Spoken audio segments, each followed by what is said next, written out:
सुरू. नमस्कार मंडळी, तुम्ही कशा आहात? सुखी राहा, आनंदात राहा, देवाचं भजन पूजन करा, कामामध्ये राम म्हणा आणि देव तुम्हाला मदत करेल, तुमची संकट दूर होतील. ही माझी देवाजवळ विनंती आहे.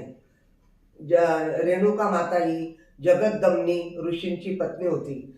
ती रोज ऋषींना पाणी आणून द्यायची, आंघोळीला नदीवर जायची, आंघोळ करायची आणि ऋषींना पाणी घेऊन यायची. एके दिवशी काय झाले, तिला नदीमध्ये माशांचं तिने मिलन बघितल्यामुळे त्या ऋषींना तिकडं कळाले, त्यांना ऋषी होते त्यांना कळाले की बुवा हिनं हे असं पाणी आणलंय म्हणून.